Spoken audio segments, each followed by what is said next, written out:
అందరికీ నా హృదయపూర్వక వందనాలు. మోషే గురించి బైబిల్లో ఒక చక్కని మాట ఉంటుంది చూడండి. ద్వితీయోపదేశ కాండము లాస్ట్ చాప్టర్ 34వ అధ్యాయము లాస్ట్ వర్స్ 12th వర్స్.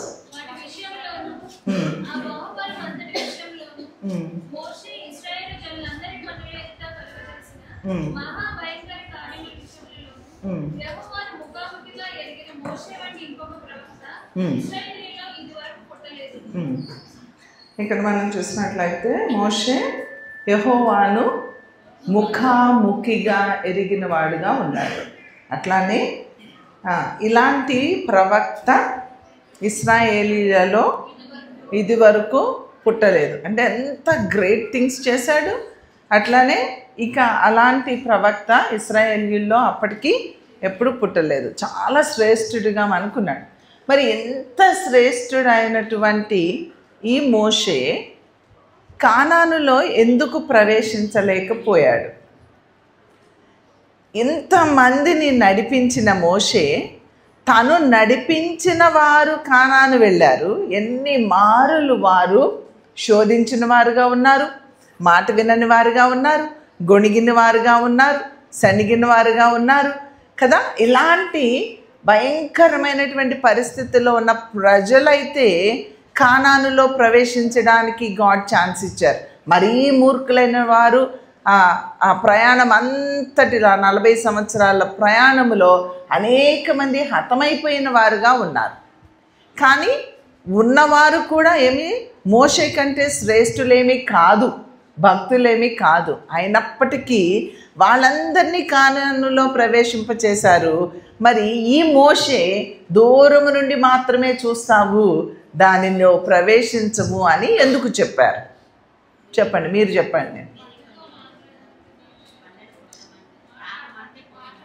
బండతో మాట్లాడమంటే కొట్టాడు. మరి మనం ఎన్నిసార్లు దేవుడు మాట్లాడమంటే కొట్టిన సందర్భాలు ఉన్నాయండి కదా. దేవుడు మాట్లాడమంటే కోపము. ఇక్కడ మోసెస్కి కోపం వచ్చింది. కోపంతో ఆయన ఏం చేశాడు? కొట్టాడు. మరి మనకి ఎన్నిసార్లు కోపం రాలేదు? అక్కడున్న వారికి ఎందుకు కోపం రాలేదా? వచ్చింది. మరి వాళ్ళే ఎందుకు వెళ్ళారు, వీళ్ళు ఎందుకు, ఈయన ఎందుకు వెళ్ళలేదు?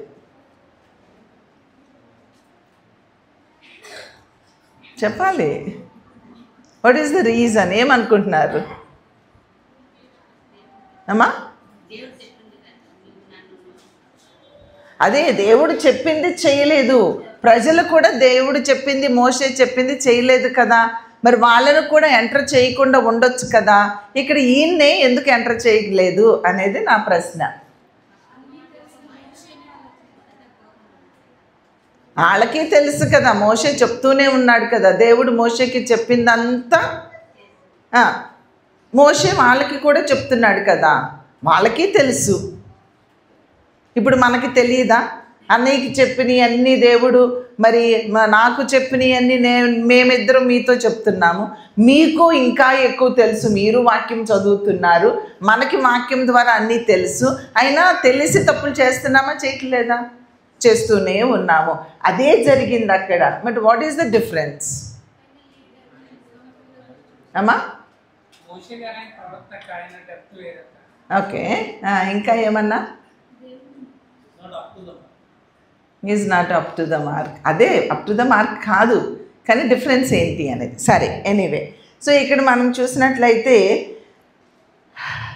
మీరందరూ అర్థమవుతూనే ఉంది. నిజమే, ఆయన డెప్త్ వేరు, వీళ్ళ డెప్త్ వేరు. ఆయన ఒక ప్రవక్తగా ఉన్నాడు, వీళ్ళేమో ఆయన దగ్గర నేర్చుకునేవారుగా ఉన్నారు. దీన్ని బట్టి మనకు అర్థమవుతుంది మీలో అనేకులు బోధకులు కాకుండా ఉండడం మంచిది. ఎందుకంటే మీరు బోధకులైతే మీకేముంటుంది? రెట్టింపు తీర్పు ఉంటుంది. రెట్టింపు తీర్పు. మీకు ఒక తీర్పు ఉంటుంది. ఇక్కడ నిలబడి చెప్తున్నా నాకు ఒక తీర్పు ఉంటుంది. ఇట్స్ నాట్ ఈజీ దేవుని సేవ చేయడం అనేది, బోధించడం అనేది, దేవుని గురించి ఇతరులకు సాక్ష్యం ఇవ్వడం అనేది అది అంత ఈజీ పని కాదండి. అది చాలా కఠినమైనటువంటి పని. కఠినమైనటువంటి శిక్ష, కఠినమైనటువంటి తీర్పు, ఎంత భయంకరమైనటువంటి పరిస్థితులు ఎదుర్కోవాల్సి ఉంటుంది. అంతేకాదండి, మనము ఇతరులకు ప్రార్థన చేస్తున్నప్పుడు అనుకుంటాము, ఏదో అయ్యా నాకు ఈ సమస్య ఉంది, కొంచెం ప్రేయర్ చేయండి అన్న, అక్క కొంచెం ప్రేయర్ చేయండి అని అడుగుతూ ఉంటారు. నేను వీకోట ప్రాంతం వెళ్తూ ఉంటాను. అక్కడ వారికి ప్రార్థన అందరూ ఈవిల్ స్పిరిట్స్తో అలా ఉన్నటువంటి వారు. ఒక అమ్మాయి అయితే ఆ పూనకం లాగా వస్తుందంట, వాళ్ళకి ఏదో బలి అర్పించే సమయం ఉంటుందంట. ఆ బలి అర్పించినప్పుడు తన మీదకి ఆ ఈవిల్ స్పిరిట్ వచ్చినప్పుడు ఆ గొర్రెను అలా బలి ఇస్తే ఆడ మనిషి గొర్రెను ఇలా లేపేసి ఆ రక్తాన్ని అలా గట్ట తాగేసేదట. అలాంటి భయంకరమైనటువంటి చీకటి మనుషులు అక్కడికి వస్తూ ఉంటారు. మరి మీలో ఎంతమంది నా కోసము ప్రార్థన చేస్తున్నారో నాకు తెలియదు. ఆ ప్రాంతానికి వెళ్ళినప్పుడు ఆ చీకటి అంతా కూడా అదేం చేస్తుంది అంటే అది ఎఫెక్ట్ చేస్తుంది. ఏంటి, నా సామ్రాజ్యంలోనికి వచ్చావు, ఆ చుట్టుపక్కల 20 ప్రాంతాలలో అక్కడ మందిరాలు లేవు, మనం మందిరం కట్టేటప్పుడు. అలాంటి ప్రాంతము, భయంకరమైనటువంటి ప్రాంతము. ఆ ప్రాంతానికి నేను వెళ్ళినప్పుడు అక్కడ చిన్న మాంటిసరీ స్కూల్ లాగా, ప్లే హోమ్ లాగా పెడదామని పిల్లల్ని వేసుకొని అడ్వర్టైజ్మెంట్ చేయడానికి వెళ్ళినప్పుడు అక్కడ ఒక లీడరు నాకు అక్కడ కనిపించారు. వాళ్ళ ఇంటికి వెళ్ళడం జరిగింది. ఓ చిన్న బాబు ఉంటే ఆ బాబుని స్కూల్ పెడుతున్నాము, మీ బాబుని పంపండి అని చెప్పడానికి వెళ్తే ఆమె మమ్మల్ని లోపలికి ఆహ్వానించి లోపలికి వెళ్ళి అలా మాట్లాడుతూ ఉంది. చాలా ప్రేమగా చూసింది, చాలా బాగా మాట్లాడింది. ఈలోపు ఆ ఇంటి యజమాని వచ్చారు. ఆ తర్వాత చూసాం ఆయన పెద్ద కట్అవుట్ ఉంది. ఏంటంటే ఆయన బీజేపీ నాయకుడట. ఆయన వచ్చి, ఎవరమ్మా, ఎక్కడ స్కూల్ పెడుతున్నారంటే పలానా.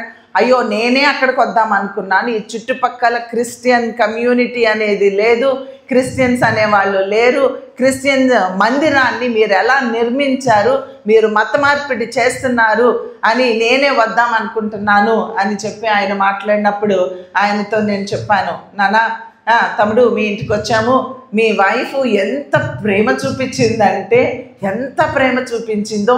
ఇప్పుడు నువ్వు రాగానే నీకు గబగబా జ్యూస్ ఇచ్చింది, నీకు ఇలా చేసింది, ఇవన్నీ ఇలా చేసింది, ఏంటి ఇదంతా అని చెప్తే, ప్రేమ. సరే, నువ్వంటే హస్బెండ్వి ప్రేమ, కానీ మేమెవరము, మాకెందుకు ప్రేమ చూపించింది? అదే ప్రేమ. ఎంత ప్రేమ చూపించింది నీతో. మీరిద్దరూ ఎప్పుడు గొడవ పడుకోలేదా? మీ ఇద్దరు ఎప్పుడు పోట్లాడుకోలేదా? మీ ఇద్దరికి ఎప్పుడు అశాంతి లేదా అని అడిగాను. అడిగినప్పుడు తమ్ముడు అన్నాడు, ఎందుకుండదక్క, ఉంటుంది అని చెప్పాడు. నాన్న, మేము మందిరం అక్కడ నిర్మించింది మతము మార్చడానికి కాదు. ఎవరైతే అశాంతితో ఉన్నారో, ఎవరైతే కష్టాల్లో ఉన్నారో, ఎవరైతే బాధలో ఉన్నారో, ఏ కుటుంబంలో అయితే ఇంటి వారితో సమాధానము లేకుండా నాకెవ్వరు లేరు అనుకుంటున్నారో, అలాంటి వారికి ఏదో కొంచెము నిరీక్షణ ఇచ్చి చావు బ్రతుకుల్లో ఉన్న ఆ ప్రాణానికి, ఆ ఆత్మకు కొంచెం ఊపిరి పోయడానికి మేము అక్కడ మందిరం కట్టాము అని ఎన్నో రకాలుగా తన క్వశ్చన్స్ అడుగుతూ ఉన్నప్పుడు చెప్పాను, నాన్న, ఇంటింటికి వెళ్ళి యేసుప్రభు నమ్ముకోండి అని చెప్పేవారు ఉన్నారు కదా అన్నాడు. అవును, ఉన్నారు. కానీ వాళ్ళకి ఏదో ఇలాంటి సందర్భంలో వాళ్ళు చనిపోయే పరిస్థితుల్లో, సూసైడ్ చేసుకునే పరిస్థితుల్లో ఎవరో దేవుని గురించి చెప్పినప్పుడు, వారు బాగుపడినప్పుడు వారిలో ఒక నమ్మకం ఏర్పడిపోయింది. వారు చదువుకోలేని వాళ్ళు, లేకపోతే వాళ్ళు పొందిన మేలును మాత్రమే ఇతరులకు చెప్పడము వాళ్ళకి తెలుసు. అది కొంచెము అది భక్తిగా కూడా కొంతమందికి మారింది. కానీ మేము అలా కాదు నాన్న అని చాలా విషయాలు చెప్పినప్పుడు ఆ తమ్ముడు యాక్సెప్ట్ చేశాడు. అరే, క్రైస్తవ్యం అంటే ఇదని నాకు తెలియదక్క, ఇదే క్రైస్తవ్యం అయితే నేనే మీ దగ్గరికి వస్తాను, నేను కూడా మీకు సపోర్ట్ చేస్తాను, మీ స్కూల్ పెట్టుకోవడానికి సపోర్ట్ చేస్తాను, మీకు ఏ హెల్ప్ కావాలన్నా నేను సపోర్ట్ చేస్తాను అని తను అంగీకరించడము. అదే కాదు, ఆ నెక్స్ట్ ఇయర్ క్రిస్మస్కి ఫ్యామిలీతో తను చర్చ్కి రావడము కూడా జరిగింది. ఇక్కడ దేవుని సువార్త చెప్పడము అనేది ఈజీ కాదు. ఇలాంటి ఎన్నో ఆటుపోటులు ఎదుర్కొంటూ ఉంటాము. ఆ చీకటి శక్తులు ఎక్కడ మందిరం లేని ప్రాంతంలోకి వచ్చి నువ్వు మనుషుల్ని మారుస్తావా అని ఎవరైతే అక్కడ పనిచేస్తున్నారో వారి మీద అటాక్ చేస్తూ ఉంటుంది. యూటాను, హేమ వారి పసిబిడ్డలతో నీళ్లు లేక, ఆహారం లేక, బట్టలు లేక ఎన్ని సంవత్సరాలు వాళ్ళు కష్టపడ్డారు. ఆ టైంలో అన్న నేను అక్కడికి వెళ్ళడము, అన్న ఇక్కడ ఉండి అక్కడ మారు మనసు పొందిస్తూ ఉంటే ఆ మనుషుల కోసం అన్న ఇక్కడ ఉపవాసం ఉండి ప్రార్థన చేస్తుంటే అమ్మో ఆ చీకటి అన్న మీద ఎక్కడ పని చేస్తుందో అని నేను ఆ పని ఈ పని చేసుకుంటూ అన్న కోసం అన్న చుట్టూ ప్రార్థన కంచి వేసుకుంటూ ప్రార్థన చేసుకుంటూ దేవా ఆ శక్తి కంటే నీ శక్తి గొప్పది, కానీ ఆ శక్తి మాకు లేనప్పుడు అప్పుడు ఆ పవర్లెస్ మా మీద పవర్ఫుల్గా పనిచేస్తుంది. కాబట్టి నువ్వు పవర్ఫుల్ గాడు కాబట్టి నువ్వు మాకు ప్రొటెక్షన్ ఉండు అని ప్రార్థన చేస్తూ ఉంటాం.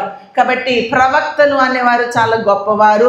దేవుని వాక్యం బోధించడానికి మనము సిద్ధపడక్కర్లేదు, కానీ దేవుడు ఎన్నుకున్నప్పుడు, దేవుడు నిలబెట్టినప్పుడు, దేవుడు పిలిచినప్పుడు, ఆ కంప్లీట్ ఆ విజన్ మనకి అర్థమైనప్పుడు ఆ పనిలో మనము అడుగులు ముందుకు వేయాలి. వేసిన ఈ మోషేని పిలుచుకొని మోషే అంటాడు, బాబాయ్ నా వల్ల కాదయ్యా, నేను నత్తివాడని, నేను మాట్లాడను, నాకు చేత కాదు, నేను రాను అని వెనక్కి తగ్గుతూ ఉంటే దేవుడు భుజము తట్టి తనకి అద్భుత కార్యాలు చూపించి మండే పొదను చూపించి no you can do it come on అని స్ట్రెంగ్తెన్ చేసి ముందుకు నడిపించి అతన్ని వాడుకుంటూ ఉన్నాడు. మోషే, అహరోను, మిరియాము కలిసి ఆ పనులు ముందుకు చేస్తూ ఉన్నారు. ఇక్కడ ఇలాంటి పరిస్థితుల్లో తను ముందుకు వెళ్తూ ఉన్నాడు. ఫస్ట్గా మనం చూసినట్లయితే అక్కడ ఏం చేశాడు అంటే ద్వితీయోపదేశకాండం 32:51-52లో మనం చూసినట్లయితే అక్కడ ఏం చేస్తున్నాడంటే ఆ మెరీబా జలాల దగ్గర చూడండి ఒకసారి,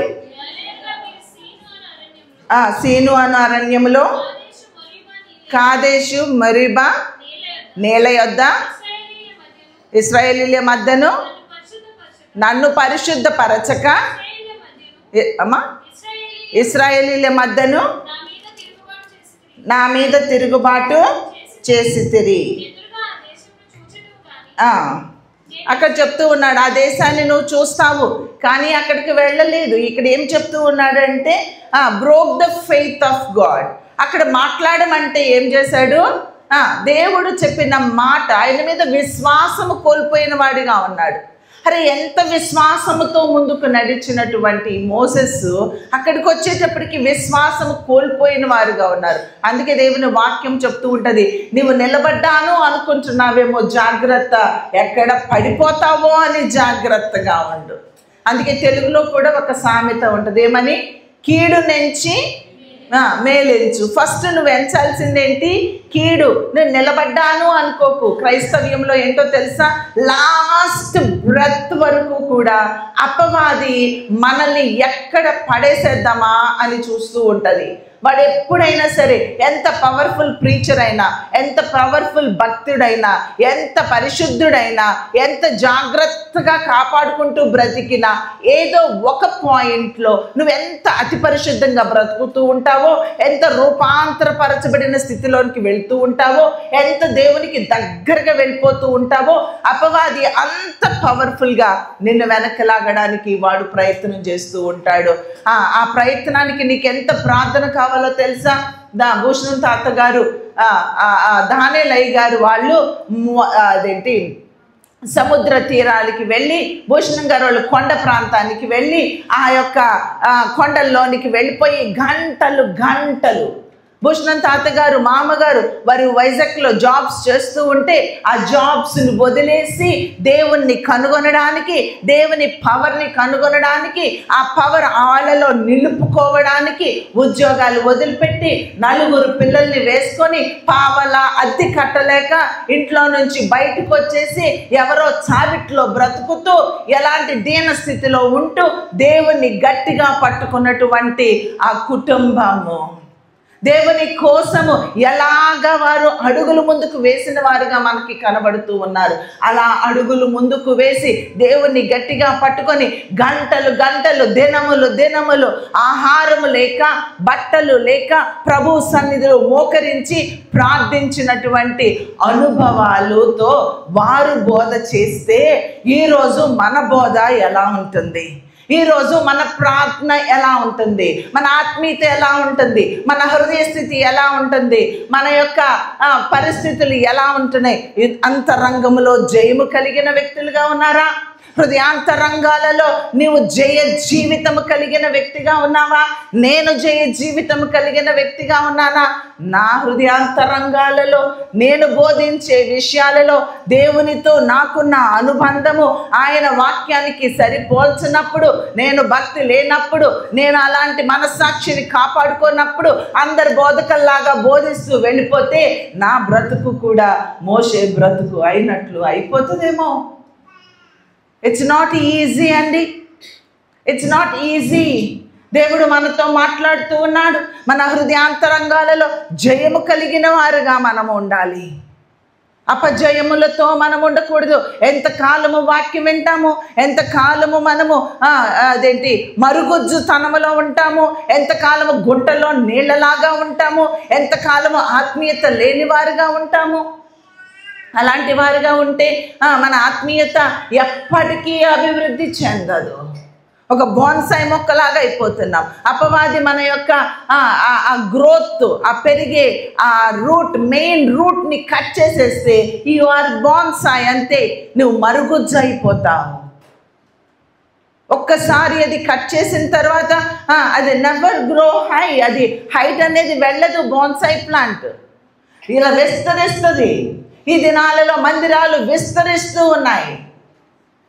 క్రాస్ అనేది నేను ఎప్పుడు చెప్తాను, దేవునితో మన రిలేషన్షిప్, అలానే పీపుల్తో మన రిలేషన్షిప్. ఈ దినాలలో మందిరాలు పీపుల్తో రిలేషన్షిప్ ఈస్ గ్రోయింగ్.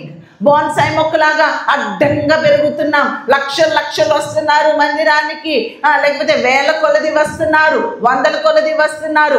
బాగా జరుగుతుంది. మనం బాగా డబ్బు సంపాదించుకుంటున్నాం. మన పేరు బాగా పెరుగుతుంది. మన వ్యూస్ బాగా పెరుగుతున్నాయి. మనం బాగున్నాము. But what about your relationship with Christ? నీ రిలేషన్షిప్ క్రైస్ట్తో ఎలా ఉంది? దేవుని ఆత్మతో ఉన్నామా? దేవుని ఆత్మతో నింపబడుతూ ఉన్నామా? యథార్థమైన జీవితము ఉందా? ప్రార్థనాత్మ ఉన్నదా? హృదయాంతరంగాలలో జయం ఉన్నదా? పాపం మీద జయము కలిగిన వ్యక్తులుగా ఉంటున్నామా అనేది మనం ఆలోచించుకోవాలి. Don't be hurry up. మీరు పరుగులెత్తొద్దండి. First you have to have a relationship with Christ. దేవునిలో, దేవుని స్వారూప్యములో, దేవుని పరిశుద్ధత కలిగి, అలానే దేవుని యొక్క ఆ యొక్క రూపాంతరపరచబడిన అనుభవములోనికి, ఒక మానవ రూపము నుండి దైవ రూపమునకు రూపాంతరపరచబడిన తర్వాత, హృదయాంతరంగాలలో జయ జీవితం కలిగి ఉన్నాను అనుకున్న తర్వాత దెన్ యు గ్రో. లేకపోతే మనము నష్టపడిపోతాము. మనము జాగ్రత్తగా ఉందాము. Work on. ప్రార్థన చేయండి, మోకరించండి. భూషణం తాత గారు, దానిలయ్య గారు వారు ఎలాగా ప్రార్థన ఉద్యోగాలు వదిలిపెట్టి ప్రార్థించిన అనుభవాలలో నుండి మనం పుట్టుకొచ్చాము. కానీ మనకు ఆ భక్తి లేదే, మనకు ఆ మోకాళ్ళ జీవితం లేదే, మనకు ఆ ప్రార్థన లేదే, మనకు ఆ అవగాహన లేదే, మనలో ఆ తపన లేదే, మనలో ఆ ఆశ లేదే, మనలో ఆ కోరిక లేదే. How can we call as a Christians? ఇక్కడ ఏం చెప్తాడో తెలుసా? ఇక్కడ మనము we must bring you water out of the rock అంటాడు మోషే. we must అంటాడు. we must. అరే we ఎక్కడి నుండి వచ్చిందండి? This is how today's churches are. we are I hero worship. ఈరోజు యూత్ మీటింగ్లో మేము మాట్లాడుకున్నాము hero worship which breaks the unity అనే పాయింట్లో ఒక పాయింట్ ఏంటి అంటే హీరో వర్షిప్. ఈ రోజున హీరో వర్షిప్ అయిపోతుంది. దేవుని వర్షిప్ చేస్తున్నావా? ఒక హ్యూమన్ బీయింగ్ని, ఒక లీడర్ని నీవు ముందు పెట్టుకొని మీరు యూట్యూబ్లో ఇక్కడ వస్తారు, ఇక్కడ ఏదో అలవాటు పడ్డారు కానీ ఇక్కడికి వస్తారు. మీకు యూట్యూబ్లో ఇంకొక హీరో ఉంటాడు, యూట్యూబ్లో ఇంకొక హీరోయిన్ ఉంటుంది. You listen to them. You like only those people. You want to listen to them. Or here, maybe you like only Anna. Maybe some of you like only Akka. This is a hero worship, Andi. You're not supposed to do that. You're not supposed to do that. God's word is God's word. బిలాముతో దేవుడు మాట్లాడించాడు. అక్కడ మాట్లాడుతూ ఉంది ఎవరు? గాడిద మాట్లాడుతుంది. బిలాముతో ఎవరు మాట్లాడుతున్నారు? గాడిద మాట్లాడుతుంది. గాడిద నోట వస్తుంది దేవుని మాట. ఈ దినాలలో మనం ఏం చేస్తున్నామంటే ఒక హీరోని పెట్టుకుంటున్నాం. Hero worship as a sinful worship. నువ్వు మనిషిని చూసి వెళ్తున్నారు, ఈ మధ్యలో అందము చూసి వెళ్తున్నారు, మేకప్లు చూసి వెళ్తున్నారు, పాటలు చూసి వెళ్తున్నారు. అరే దేవుని ఆత్మకు చోటు ఇద్దామండి. I'm not criticizing them. Last time కూడా చెప్పాను, I'm praying for those people, those who are. పౌలు అంటారు, అరే వీడు మనోడు కాదు అంటే, అరే కక్ష చేతనో మిష చేతనో ఏదో ఒక రకంగా సువార్త ప్రకటించబడుతుంది. Let him do the worship, let him do the service, పోనివ్వండి అని చెప్తాడు. That is what we have to accept it. ఏదో ఒక రకంగా సువార్త ప్రకటించబడుతుంది. I'm not criticizing them, but we are not suppose to be like them. దానికి మించిన భక్తి ఉందని, దానికి మించిన జై జీవితం ఉందని, దానికి మించిన భూషణం తాతగారట కండవ వేసుకొని వెళ్ళాలి కదా. కండవ వేసుకోవడానికి వెళ్ళి ఆయన ఆత్మల భారము కలిగిన వారుగా ఆ దండెం మీద కండవ బదులు ఆయన జాకెట్ తీసుకొని, మామగారి జాకెట్ తీసుకొని వెళ్ళిపోయారంట. అక్కడికి వెళ్ళిపోయిన తర్వాత వాళ్ళు చూసి, అయ్యా జాకెట్ వేసుకొచ్చారేంటి? అయ్యో జాకెట్ వేసుకొచ్చేనా? ఆయన మైండ్లో ఏ బట్ట వేసుకున్నామో తెలియట్లేదు, ఏ గుడ్డ వేసుకున్నామో తెలియదు, ఏ మ్యాచింగ్ వేసుకున్నామో తెలియదు, ఏది వేసుకున్నామో తెలియదు. నేను మా పాపని అడిగా, నాకు గెస్ట్లు ఎవరో వచ్చారు మా రూమ్లో, స్కార్ఫ్లు అన్నీ అక్కడ ఉన్నాయి, నేను వేసుకోకుండా వచ్చే ఈ చీరలో జారిపోద్దేమో, ఆ స్కార్ఫ్ ఒకటి పట్టురా పాప అని పంపించి ఏదో పట్టుకొచ్చింది. అరే ఇది మ్యాచ్ అవట్లేదురా, ఇంకోటి పట్టురా అన్న. మ్యాచింగ్ కావాలా? చివరికి మ్యాచింగ్ లేకుండానే వేసుకున్నాం. భూషణం తాతగారు మనవరాలనయ్యుండి, ఆ సంఘంలో పుట్టిన వ్యక్తినయ్యుండి మ్యాచింగ్కి వెళ్తున్నావే, సిగ్గు లేదా నీకు అనిపించింది. మ్యాచింగ్లు కాదండి మన బ్రతుకుకి. మనకు ఒక మ్యాచింగ్ ఉంది. ఏంటా మ్యాచింగు? క్రీస్తుతో మనకు మ్యాచ్ అవ్వాలి, క్రీస్తు ఆత్మతో మనకు మ్యాచ్ అవ్వాలి, క్రీస్తుతో మనం ఐక్యం అవ్వాలి. అంతేగాని ఈ బట్టలు మనల్ని పరలోకానికి తీసుకువెళ్ళవండి, ఈ మ్యాచింగ్లు మనల్ని పరలోకానికి తీసుకువెళ్ళవండి. మనం ఎంత ఖరీదు బట్టలు వేస్తున్నామో, మనం ఎలా ఉంటున్నామో అవి మనల్ని పరలోకానికి తీసుకొని వెళ్ళవండి. దయచేసి ఆలోచన చేయండి. మన యొక్క ఆత్మీయ విధానం ఏంటి? మన మోకాళ్ళ జీవితము ఉందా? యథార్థమైన జీవితం ఉందా లేదా అని ఆలోచించండి. ఇక్కడ మోషేని చూసినట్లయితే మోషే అలాంటి పరిస్థితుల్లో నిలబడవలసిన వాడే, కానీ తను ఏం చేశాడంటే కోపం వచ్చేసింది. దేవుని యొక్క మాట వినకుండా డిజొబీడియంట్ అనేది కనపడుతుంది, ప్రైడ్ అనేది కనపడుతుంది. ఇక్కడ దేవునికి రావలసిన మహిమ, అరే మాట్లాడమన్నాడు, కొట్టాడు, అంతే కదా. బట్ ఇక్కడ ప్రైడ్ అనేది కనిపిస్తుంది, గర్వము, ఆత్మీయ గర్వము అనేది యూనిటీని బ్రేక్ చేస్తుందని కూడా మేము నేర్చుకున్నాం ఈ దినాన్న. ఆత్మీయ గర్వము, నేను చేస్తాను, నేను చెయ్యగలను, మేము చెయ్యగలము, మా సంఘము, మా సహవాసము, మా మా మా మా ఎంత ఆ హీరో వర్షిప్లోకి వెళ్ళిపోతున్నారు. వి అనే దానిలోకి వెళ్ళిపోతున్నారు, ఐ అనే దానిలోకి వెళ్ళిపోతున్నారు. ఒకే ఒక విధానములో ముందుకు వెళ్ళిపోతూ ఉన్నారు. దయచేసి మన సంఘము అలాంటి వాటిలోనికి వెళ్ళకూడదు అని నేను మీకు మనవి చేస్తూ ఉన్నాను.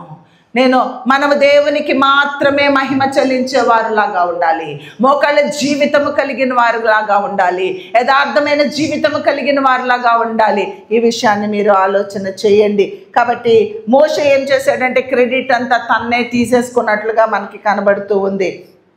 అందుకనే దేవుడు ఏం చేశాడో తెలుసా? ఆ punishment he couldn't let it go. పర్లేదులే, ఇట్స్ ఓకే అని వదిలేయలేదు.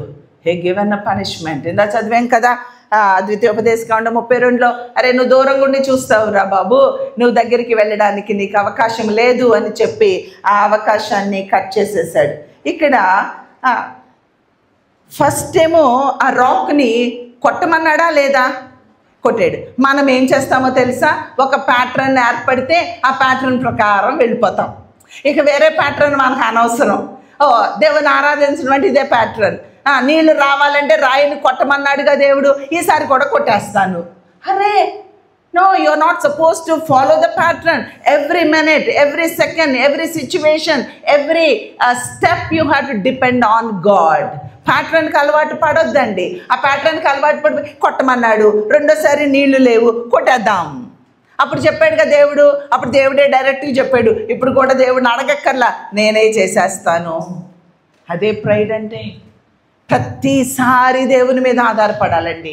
ప్రతి విషయంలో దేవుని మీద ఆధారపడాలి. అప్పుడు ఈ కష్టం వస్తే ఇలా ప్రార్థన చేశాను కదా, ఇలా జరిగింది కదా, ఇప్పుడు అలానే చేస్తాను. అప్పుడు దేవుడికి చందా ఇచ్చాను కదా, ఇప్పుడు చందా ఇస్తే జరిగిపోదు. దేవుడికి నీ డబ్బులు నీ చందాలు కాదండి. ఇవన్నీ దేవుడు ఆశించట్లేదండి. నీ హృదయము బిడ్డ, నీ హృదయం నాకు ఇవ్వు అని దేవుడు అడుగుతూ ఉన్నాడు. కాబట్టి ఇక్కడ ఇశ్రాయేలీయులకి ఇక్కడ పనిష్మెంట్ ఇవ్వకపోతే ఇశ్రాయేలీయులకి అర్థం కాదు. ఇలాంటి మనం కూడా చేయొచ్చులే అనుకొని వాళ్ళు ఏం చేస్తారంటే దేవునికి మహిమను దొంగలిచ్చేవారుగా వారు కూడా తయారైపోతాడు. ఇక్కడ మోషేకి ఒక లెసన్ చెప్తున్నారు, అట్లానే అక్కడ ఇశ్రాయేలీయుల ప్రజలకు కూడా ఒక లెసన్ నేర్పిస్తూ ఉన్నారు. కాబట్టి రెండు రకాలుగా కూడా దేవుడు అక్కడ సరి చేయడానికి అక్కడ మోసెస్కి ఏం చేశారంటే ఒక పనిష్మెంట్ ఇవ్వడం జరిగింది. ఆయన మౌనంగా వదిలేయలేదు. ఒక మంచి 1 కొరింథీ 10:4 ఒక చక్కని రెఫరెన్స్ చూసి ముగిస్తాను, సమయం లేదు. అందరూ ఆత్మ సంబంధమైన ఒకే పానీయమును పానము చేసిరి, ఏలయనగా అమ్మా తమ్మును వెంబడించిన ఆత్మ సంబంధమైన బండలోనిది త్రాగిరి. ఆ బండ క్రీస్తే. అయితే వారిలో ఎక్కువ మంది దేవునికి ఇష్టలుగా ఉండకపోయిరి గనుక అరణ్యములో సంహరింపబడిరి. ఇక్కడ చూడండి, ఆత్మ సంబంధమైన ఒకే పానీయమును పానము చేసిరి, ఏలయనగా తమ్మును వెంబడించిన ఆత్మ సంబంధమైన బండలోనిది తాగిరి. ఆ బండ క్రీస్తే. క్రీస్తు. ఆ బండ కొట్టబడింది. ఆ బండ ఎవరు? క్రీస్తు. ఇది మనకి ఏమి అర్థం చేస్తుందో తెలుసా? సిలువలో యేసు ప్రభువు కొట్టబడ్డారు. క్రీస్తు అనే బండ ఆ సిలువలో కొట్టబడింది. ఒక్కసారి సాక్రిఫైస్ అయ్యింది, ఒక్కసారి కొట్టబడింది. మరలా క్రీస్తును కొట్టక్కర్లేదు. ఒక్కసారే అది ఏమవ్వాలి? కొట్టబడాలి. క్రీస్తు కొట్టబడ్డారు, క్రీస్తు సిలువ వేయబడ్డారు. ఆ బండలోనిది జస్ట్ త్రాగడమే. యూ హ్యావ్ టు బిలీవ్, అంతేనండి. ఇక్కడ అది మనకి క్రీస్తుకు సాదృశ్యముగా మనకి ఇది కనబడుతూ ఉంది. ఈ బండ క్రీస్తుకు సాదృశ్యంగా కనబడుతున్నటువంటి ఈ బండ అది కొట్టబడింది. అంతే. ఎవరైతే దాన్ని బిలీవ్ చేస్తారో, ఎవరైతే దాన్ని విశ్వసిస్తారో, ఎవరైతే దానిని నమ్ముతారో వారు they have to just have faith and pray. ప్రార్థించడమే, మరలా కొట్టక్కర్లేదు. That is what we are doing. అవిశ్వాసముతో మరలా మనము క్రీస్తుని క్రూసిఫై చేస్తూ ఉన్నాము. అరే మోసెస్, అరే బండ క్రీస్తుకు సాదృశ్యంగా ఉంది, ఒక్కసారి అది కొట్టబడింది, అందుకని రెండోసారి దేవుడు మాట్లాడు అన్నారు. ప్రార్థన అంటే దేవునితో మాట్లాడు అన్నారు, కొట్టమనలేదు. ఆ బండ కొట్టబడింది. మాట్లాడితే నీకు నీళ్ళు వచ్చేస్తాయి. మీకు అర్థమైంది అనుకుంటున్నాను. మాట్లాడితే నీళ్ళు వస్తాయి. కానీ నీ యొక్క సమస్య, నీ యొక్క తొందర, నీ యొక్క అవిశ్వాసము నీకు కోపాన్ని తెప్పించి ఆ కోపములో అవిశ్వాసముగా నువ్వు బిహేవ్ చేస్తూ మరలా దాన్ని కొడతావు. మోసెస్ అదే చేశాడు. మనం అనుకుంటున్నాము మాట్లాడమంటే కొట్టాడు, ఏముంది ఇందులో? అరే ఎంత విధేయతో తెలుసా అది. ఎంత బలహీనతో తెలుసా అది, ఎంత అపవిత్రతో తెలుసా అది, ఎంత అపనమ్మకం. విశ్వాసము కాని ప్రతీదీ పాపమే, విశ్వాసము కాని ప్రతీదీ పాపమే, అవిశ్వాసమైన ప్రతీదీ పాపమే. ఎంతగా అవిశ్వాసులుగా మనము బ్రతుకుతూ ఉన్నామో. నీకు దాహం వేస్తుంది, నీకు నీరు కావాలి, ఈ లోకానుసారమైన నీరు త్రాగకపోతే నువ్వు చనిపోతావు. ఈ లోకానుసారమైన అక్రతలు అవసరతలు నీకు మీట్ అవ్వకపోతే నిజమే నీకు కావాలి, కానీ వాటి కొరకు నువ్వు దేవుని దగ్గరికి వెళ్ళి అడిగితే చాలు, కొట్టక్కర్లేదు. ఆ కొట్టడాన్ని బట్టే, మరలా దేవుని క్రూసిఫై చెయ్యడాన్ని బట్టే అక్కడ ఏమైపోయింది అంటే తను పనిష్మెంట్ తీసుకోవాల్సి వచ్చింది. కానీ ఇక్కడ ఒకటి నేను చెప్పి ముగిస్తాను, తను పనిష్మెంట్ ఇచ్చిన హీ డిడ్ నాట్ గ్రంబుల్. ఆ పనిష్మెంట్ని యాక్సెప్ట్ చేశాడు. నువ్వు పనిష్మెంట్ చేసావు ఇంత చిన్నదానికే, నేను ఇక చేయని ఈ పని అని మనకులాగా పక్కకు తప్పుకోలేదు. తను ఏం చేశాడంటే again he obeyed God and he led people again. మరలా వెళ్ళిపోయాడు. అలానే మన జీవితంలో కూడా దేవుడిని మరలా శోధించేవారుగా మనం బ్రతుకుతున్నామేమో ఒకసారి ఆలోచించండి. అపనమ్మకస్తులుగా మనం ఉంటున్నామేమో ఒకసారి ఆలోచించండి. క్రీస్తు ఆ బండ అది కొట్టబడింది, మరలా కొట్టబడక్కర్లేదు. నీ కోపాన్ని తగ్గించుకో, నీ తొందరని తగ్గించుకో, నీ తాపత్రయాన్ని తగ్గించుకో. యెహోలోకపరమైన ఆ అవసరతలు తీరడం కొరకు నువ్వు దేవుణ్ణి మరలా క్రూసిఫై చేస్తూ ఉన్నామేమో. అపనమ్మకంగా నువ్వు అడుగుతూ ఉంటావు, ఏమి ఇది కూడా చేయవా, నేను నీకోసం అది చేశాను, నీకోసం ఇది చేశాను, నేను అరే దేవుని త్యాగాలతో మన త్యాగం ఏమైనా గొప్ప. నేను అంటూ ఉండేదాన్ని, నేను చిన్నప్పటి నుంచి ఎట్లా బ్రతికాను, ఆ పాపం చేయలా, ఈ పాపం చేయలా, ఇలాంటివి వస్తే అయ్యొద్దు అనుకున్నా, ఇయ్యొద్దు అనుకున్నా, నువ్వే కావాలనుకున్నా, నీతోనే మాట్లాడా, నా యవ్వనం అంతా నీతోనే, నా బాల్యం అంతా నీతోనే, నా జీవితం అంతా నీతోనే గడుపుతుంటే నువ్వు నాకు ఎందుకు ఇలా చేస్తున్నావు అని అడిగిన సందర్భాలు నా జీవితంలో ఉన్నాయి. అంటే అవిశ్వాసము, దేవుని యొక్క గొప్పతనం అర్థం కాని ఆ పసిపిల్ల హృదయము. పిల్లవానిగా ఉన్నప్పుడు పిల్లవాని చేష్టలు చేసేటివి అన్నట్లుగా ఆ పిల్ల చేష్టల ప్రార్థన. కానీ ఈ దినం అర్థమవుతూ ఉంది, దేవుని యొక్క గొప్పతనము ముందు మనం ఎంతండి, మన త్యాగాలు ఎంతండి, మన కానుకలు ఎంతండి, మనం చేసేది ఎంతండి. ఇట్స్ నథింగ్, సముద్రంలో ఒక డ్రాప్ కూడా కాదేమో అని అనిపిస్తూ ఉంటుంది. కాబట్టి దయచేసి మీరు అర్థం చేసుకోనండి, యథార్థంగా బ్రతకండి, పరిశుద్ధంగా బ్రతకండి, జై జీవితం కలిగిన వారుగా బ్రతకండి. మన పనిష్మెంట్ దేవుని ఎరిగిన వారము, ఎక్కువగా ఇస్తే ఎక్కువగా ఎక్స్పెక్ట్ చేస్తాము. అలానే మరి దేవుడు మనకి ఎంతో విస్తారమైన వాక్యాన్ని ఇస్తూ ఉన్నారు. అంతే పరిశుద్ధత మనలో నుండి రావాలని ప్రభు చూస్తూ ఉన్నారు. ఇక్కడ మోసెస్లో చూస్తే డిజొబీడియన్స్ కనపడుతుంది, ఆ ప్రైడ్ అనేది కనపడుతుంది, మిస్ఇంటర్ప్రిటేషన్ ఆఫ్ సాక్రిఫైస్ అనేది మనకి కనబడుతూ ఉంది. ఆ మూడు మనలో లేకుండా మనం చూసుకుందామా? దయచేసి చిన్న ప్రార్థన చేసుకుందాము. మరి దయచేసి లేచి నిలవబడి ఒక చిన్న ప్రార్థన చేస్తావా? నీలో డిజొబీడియన్స్ ఉన్నట్లయితే, ఆ ప్రైడ్ ఉన్నట్లయితే, misinterpretation of Jesus Christ sacrifice అనేది ఉన్నట్లయితే ఒక్కసారి లేచి నిలవబడి చిన్న ప్రార్థన చేస్తావా? హృదయం అంతటితో చిన్న ప్రార్థన. ఒక్క మాట చాలు అన్నారు. అవును, ప్రభు మాట ఒక్కటిగా నీకు తెలిసిన, నువ్వు ప్రభుతో ఒక్క మాట మాట్లాడినా ఈ దినమే మన బ్రతుకు మారుతుంది. ప్రార్థన చేసుకుందాము.